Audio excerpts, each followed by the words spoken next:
All right, guys, we have Todd Hausberger with us today. And for those of you who don't know, Todd has been with FFL for like a little over 4 months. He's issued 200,000 in issue paid premium, and he came out of the gate swinging, helping families. And we wanted to learn a little bit more about how you accomplish that so fast. So thank you for coming in. Oh, no, thank you. This is an honor to be in this studio. I've seen tons of these videos with a bunch of great people that have been in here, so it's definitely an honor, so thank you. Yeah, we're glad to have you. So can you tell us a little bit about your background and how you ended up at FFL?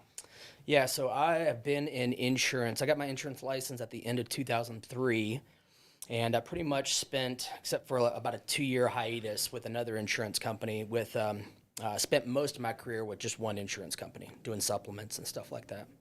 And did you work leads? No, it was all cold calling, knocking on doors, residentially, and then we transitioned into, working some businesses as well, and then working off referrals and stuff like that. But yeah, it was cold calling and stuff, so. And what attracted you to Family First Life? That is a good question. There's so many. It's funny because, like, with a lot of the people on my team now, when they were first looking at it, they asked me, what the downside is. And it's tough to come up with the downside because from where I was before, it's just all upside. So, I mean, don't have to cold call anymore. So you're, working off of leads. Your comp, I mean, from where I was, it's twice as much, but for a lot of the people that we're bringing over, I mean, it's anywhere between 3, 4, 5 times as much from what they start at and stuff. And then I don't think I really thought about this when I started, but I'm able to get a lot more appointments in by setting a lot of leads. So not only has my income doubled because my commission has doubled, I'm probably making 2 to 3 times more because I'm able to see about 2 to 3 times more people. So yeah, it's been an amazing experience. It's been Now, was it nerve-wracking for you to transition to something new after that long? A little bit. I mean, when you get comfortable at some place and, it's kind of like a family. So it was a little bit like a divorce. Luckily, I already had some people that had already come over, like Dave Witcher and Eric Amati and Chris Schiavo and stuff like that. That you knew? Yeah. And Eric actually introduced me to my wife, and they went to Liberty University together. So me and Eric have a long history. And then I've known Dave for 17 years. I've known Eric for 17 years, and I've known Chris Schiavo for 17 years as well. So wow. Yeah. And did you look around at multiple companies? What was your... I did. I'm kind of a shopper. So I interviewed with another IMO, and they were pretty aggressive, and they made a very tempting offer with throwing in a lot of different things that made it seem really appealing. But one of the biggest reasons why I decided to come over here was because, I mean, Dave has grown from like 20,000 in like February to like 1.1 million. So the other guys, not that it wasn't great or anything. I mean, they had just breached 500,000 or more a month, which is awesome, so I'm not like knocking that. But Dave did it in like 6 months. So I was like, that's what I want to follow. 1.1 million in issue paid premium per month. Yeah. Yeah, because I had pretty much given up. So you up. said, hey, this is proof. Yeah, for sure. That's what it was. Yeah. Opposed to a bunch of promises about stuff. Yeah, and I'd always wanted to be an agency owner, and supposedly we were agency owners, at the other company. I guess I never actually got to that title, but I'd pretty much given up on that dream because starting people off on such a low comp, we had like 99% of people that wouldn't make it. And they would leave in a worse financial situation than when they actually started with us. Well, what's funny is when I started with Family First Life and I saw that new agents can make higher comp, I thought initially I would keep the retention rate of agents succeeding will be higher. Yeah. And what's that worth? Like people always say in companies, the most expensive thing is turnover. Yeah, for sure. And then you go, okay, well, I'm limiting turnover, and they have a higher chance of succeeding because they're making more per sale. And then they get in this environment where people are winning and it rubs off on people. Yeah. Yep. So what was your first few weeks? Oh, let me ask you this. Was your wife nervous? Did she tell you don't do it? So that's a funny story. We had a trip booked to Cancun with the other company. and I did 15,008 my first week. And Dave wanted to do a podcast with me, Dave Witchard, and he wanted to blast it all over Facebook. And I was like, I don't think I should do that. Everybody's going to find out. And at like the 11th hour on Sunday, I was like, go ahead and do it. And it was the best business decision of my life. And my wife did not know about it. So she was. She saw it on Facebook? Well, yeah. She saw it on Facebook and she was like, what's this? She was not happy, to say the least. So that trip got canceled to Cancun. But I was like, babe, don't worry about it. I'm making like 3 times more over here. So I ended up taking her to Miami instead. And we had an awesome time. So that's cool. Yeah. Now, your first week, you went out and did 15,000. How'd you do that? A lot of us from the other company know how to work hard. You have to work hard. If you're on a low comp and you're out there door knocking, you can't just sit back. There's no part-time with the other company. You just can't. You can't make a living, part-time, because you spend most of your time cold calling and canvassing and stuff like that. So I just took my work habits from over there and plugged them in here. And again, you can see 2 to 3 times more people and you're making twice as much. So the idea is you get leads. Yeah. And then you have high comp so you can afford to get good leads. Yep. And then you can see 35, 40 people face-to-face a week, and your premium can go through the roof. Yeah, for sure. Yeah, that's what sold me. I'm like, wait a second. So I can spend less time prospecting. Yeah. No time prospecting, right? Well, you got to call them and book the appointment. Yeah, but it's not the same as really prospecting because you're just kind of saying, hey, you filled this out. I'm coming over. You're just calling them. It's crazy. Now, how many appointments did you book when that happened? When I did 15.8? Yeah. I probably did between 25 to 30, if I had to guess. So 20, and what type of leads? When I first started, this was before instant internet leads. So my first 100, Eric actually picked up for me, and they were just like, 50 cent, $1, $2 lead. He got me the cheapest ones because he had to pay out of pocket for them. But I had 100 of them, so that's for my first dial day on Monday. I used those leads. 50-cent leads. They were maybe $1 or something like that. They're really cheap. And then on Monday, so I could have some like fresh leads for Thursday, I ordered 20 from Game Time and 20 from Happy Agent. So I did final expense. I only did final expense for my first couple months. How many people told you pound sand? I got a pretty high closing ratio. What about booking ratio? That is not all that great. So I have to book a lot of appointments for sure. If I can get in front of them, then I've got a good chance of getting them protected. But yeah, I'm not all that great on the phones, that's for sure. So you just call more people? Yeah. That's the best thing about this business. You could not be good and make a lot of money. Yeah, 100%. You just increase your activity. That's what I always did. I go, okay, I'm not that aggressive in the home. I'm kind of shy, but I'll book more appointments and I'll still get that same 10K a week that I wanted to get. Yep. Now, you started building an agency. What's that looking like? It's looking, so kind of like what I was talking about before, where I'd given up on that dream and given up on that goal with the other company. Coming over here completely reinvigorated me. And I got that goal and that dream back to become an agency owner. And it's been awesome, man. I just can't speak. I'm giddy about it. Like, people can hear it in my voice when I'm talking to them on the phone. They're like, man, you sound different. Why? Why are you so excited about it? Because that was always my goal, and that was always my dream to be an agency owner, to have an agency. But it just, when you're bringing people in on such low comp, and which is most of the industry. Yes, yeah, exactly. It's like 90% of the industry. People don't know any better. They're getting brought in at low comp. They're getting paid. Yeah. Companies keeping all the money. Yeah, we didn't know any better. And I didn't when I started either, Yep, for sure. But yeah, coming over here, just right from the get-go, hit the ground running. And we've got, last month, we had 17 writers. We did 154,000, so we hit the VP level, which was super exciting. And then we've got about... So out of 17 people writing, you guys issued collectively how much? 154,000. In 2 weeks? No. Oh, well, actually, yes. The first two, that was all of December, but the first 2 weeks of January, we've done about 150,000. So you're on track to do 300,000 a month as a team in issued premium. Yes. Yeah. And just, this is funny. So the most I ever did with the other company, the most agents I ever had was 12. And the most we ever did in a year was 600,000. That's the most. In 17 years, that's the most we ever did as a team. And now you're doing.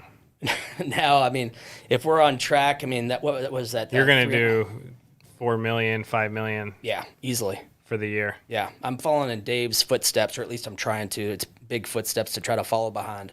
But one of my goals is to hit Hall of Fame like he did, and then also to hit 1.1 million in a month. So cool, man. Yeah. Now, what's your secret to writing so much premium? What's your schedule? I guess I just work. There's not really a big secret to it, right? So I try to. How do you stay focused and not get distracted? I've just been doing it for so long, and I know it's a numbers game. So if you set the numbers, like I love it when I've got 8, 9, 10 appointments in a day, and somebody blows me off or porches me. I'm like, or if they're like a little wish-washy about getting the coverage, I'm like, cool, see you later. I'm already late for my next appointment. So check this out. So when I first started, I'd book 2, 3 appointments a day, and I'd be so sad if they weren't home or they told me no, right? Yeah. And I'd be like, I'd be thinking in the home, instead of helping them, I'd be like, I need to make this sale, right? Yeah. It wasn't even about not making money. It was like, breath. I have to go to the sales meeting and have 0 if I don't make this sale. Yeah. That's what I was worried about. Yeah. Well, then the first day I had 9 appointments, I go into this home and this guy's being a total jerk, right? And he goes, his mom's like 80 years old. He's 50. He lives with his mom. And he goes, don't ask my mom any questions. Just give me the prices. And I go, well, I have to see what your mom qualifies for. Yeah. And he goes, okay, go ahead. And then I keep asking her questions. And then he interrupts me again and goes, I don't care. Just give me the info. I don't want you to ask her one more question, right? Mm-hmm. And I go, hey, if you keep treating me like I'm trying to sell you a Kirby vacuum cleaner right now and not protect your house if something happens to your mom, then I'm just going to pack up and leave. Yeah. Right?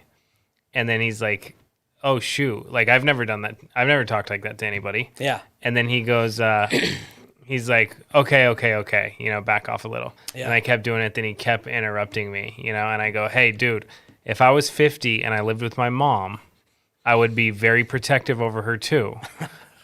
But I have to ask this to make sure you can still live here if something happens. Yeah. Right? And he's like, get out of my house. and then I was like, you know what? I got 8 appointments anyways. See you later, dude. I don't have to deal with this. I don't need to deal with this. And I packed up my stuff, dude, and I left, and I went and helped a bunch of people that day. That's awesome. Opposed to if that was my only appointment, he would have just beat me down because that was my only chance at helping somebody. Yeah. The secret, I think that's the secret. I think you hit the nail on the head is you book so many appointments that it just doesn't matter to you. That if something goes wrong. Yeah, because, I mean, if you book that many appointments, nothing's, I mean, like I posted on Facebook here the other day, I had 9 appointments, and all of them either porched me or no-show, but then I had one that was for like $2,600. So, yeah, all worked out, Now, do you work instant internet leads? Yes, I only. What's your experience? Been great. So I only work instant internet leads. I've got almost all my counties have been blocked out in my area. So I've got a couple mailers coming in from MailPro with mortgage protection and then also final expense. But I love the age mortgage protection leads and the call-in leads. Those are gold. I get those too. Yeah. The gold and the silver. The aged ones though are gold. I don't get it, man. Like someone's calling me, they're like, dude, no one's called these. Yeah. It's crazy. Yeah, it's like, I was wondering when you were going to get around to me. It makes no sense. Yeah, they're awesome. Yeah, the ROI on those are great. Now, what are some tips on instant internet leads? Because I want to discuss something. Yeah. So internet leads, sometimes people fill out multiple requests. Of course, yeah. Right? Mm-hmm. And sometimes someone will even get multiple requests from the same person that they filled out. And they filled it out 2 different times on different sites or whatever it is. Yeah. But they still all come to the same place. Mm-hmm.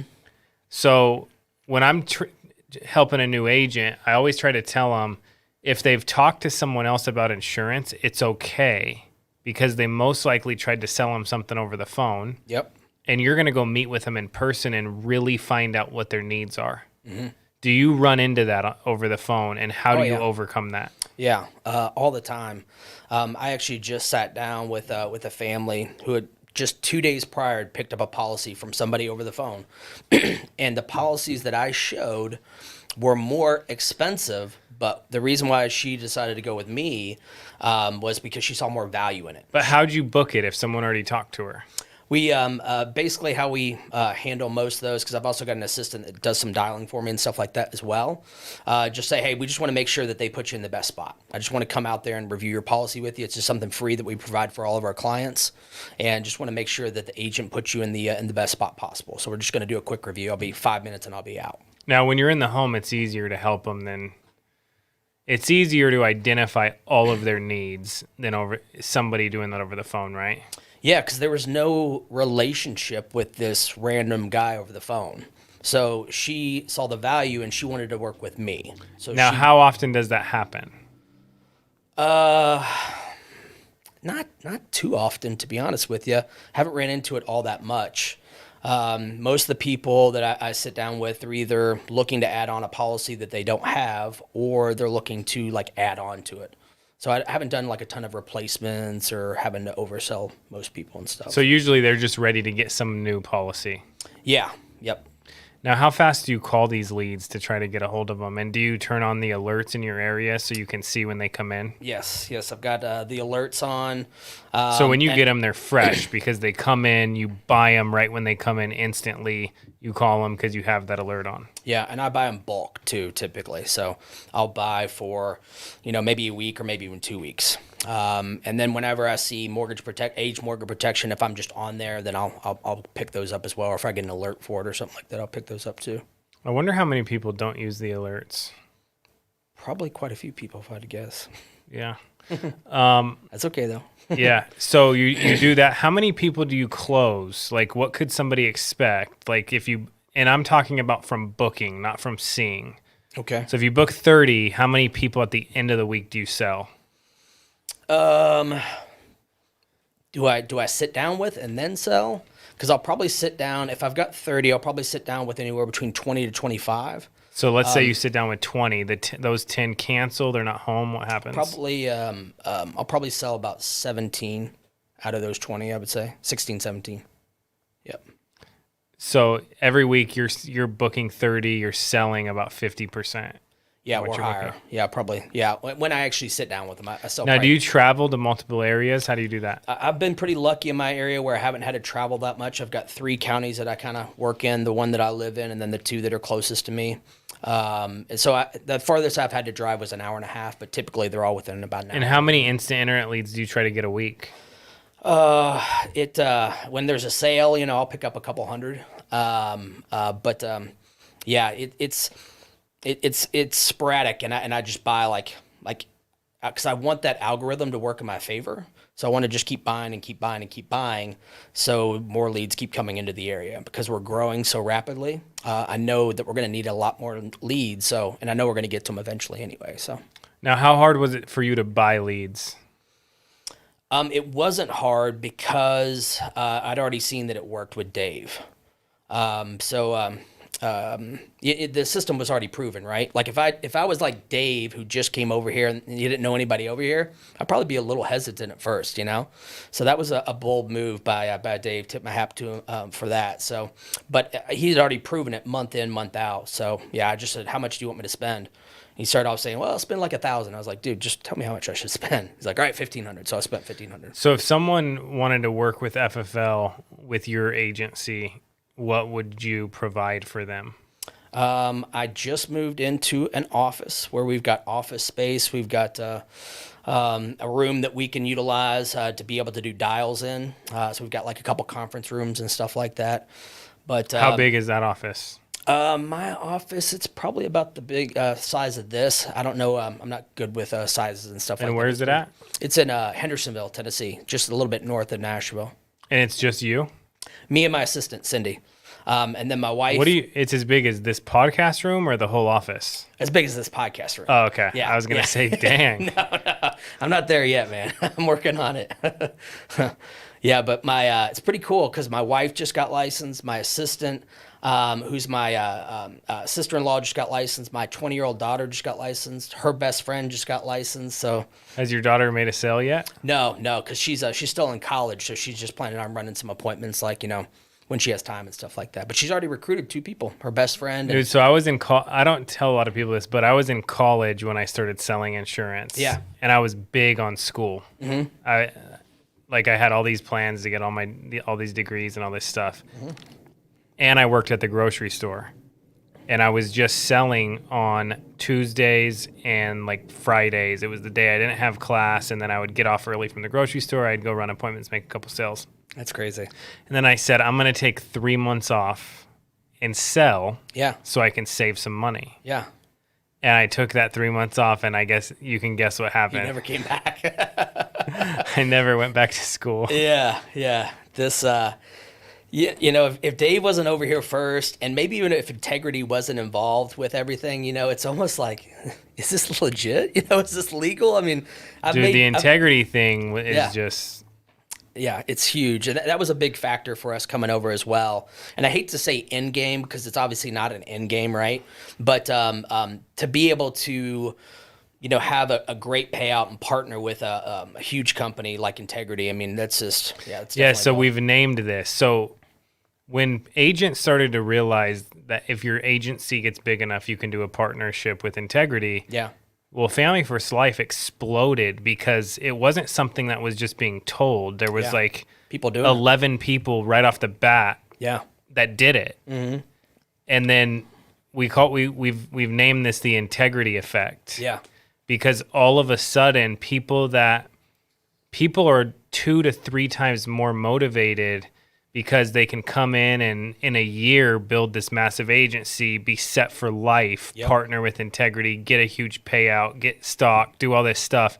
And the deal is just insane. Yeah. Yeah, it is. And that's a huge driving force. I told my wife, I was like, give me 2 years, Dude, it shouldn't even take that What I long. always Give tell me 2 people years. is this. When Family First Life opened, the top comp was 140. There was no bonus. Mm-hmm. I was like, this is the greatest thing I've ever seen. Yeah. And it wasn't like cultish where they were like, you have to do this and you have to kiss this guy's butt and you have to do this. It was just like you could be yourself. You work hard, you go get paid. Yeah. Right? Yep. So I loved that it wasn't like a cult. Yeah. It wasn't this person's the greatest person ever. You need to listen to everything they said. Shawn Mike was super cool, super down to earth, all this stuff, right? Yeah, he's awesome. And then he made this bonus, and I'm like, why'd he do that? Yeah. Because usually they're taking comp I'm already happy about the bonus, right? Yeah. And then he's like, well, if you do $1 million, you're going to get $50,000. If you do $1 million a month, then it's bonusable premium, your bonus will go to $50K a month. Mm-hmm. And I showed it to him. I'm like, I was doing like $200K a month at the time as a team. And I'm like, dude, are you really going to pay this? And he's like, yeah, I'm really going to pay that. Yeah. So we got to the point where they started paying bonuses, which I couldn't believe, $50K, $100K, $150K a month just to us, me. It's such a game changer. And then I'm like, dude, that's crazy that he did that. Now I know why he did that, though. Yep. And the reason is because it encourages everyone to not try to make all your money off of your agents, but to try to make your money through the bonus and pay agents high comp, which makes it even more better for everyone else. Totally. And then a few years later pass, I'm like, this is the greatest thing ever, the bonus, the comp, everything. And then he shows me Integrity, and I'm like, dude, you got to be kidding me. This how is can like, it get any better? Yeah, how can it get even better? And then he's like, okay, cool. So then he showed me Integrity. I'm like, dude, this is crazy. I didn't believe it. I know. And then it's Integrity nuts. did it with me, and I was like, whoa, this is actually super cool. They did everything they said they were going to do, above and beyond everything they said they were going to do. That's so awesome. And then I'm like, okay, that's pretty cool. Then he goes, hey, let's raise the comp to 145. What? To give more back to everybody else. And I'm like, okay, that's insane. And then he goes, dude, your agents can go and get their own deal like you did. Yeah. And I'm like, how many people can do this? And he's like, as many good businesses as you can help build or they can build, then they can do the exact same thing. And then I'm starting to see all these people do it and what it's doing in their life. And it's just bananas, dude. It is. But the thing I love about it, all of this, is what you said. You came here because it was proven. Yes. And a lot of people will call me, they'll go, should I work with you or should I work with someone else? And I go, well, what we're doing is proven. Yeah.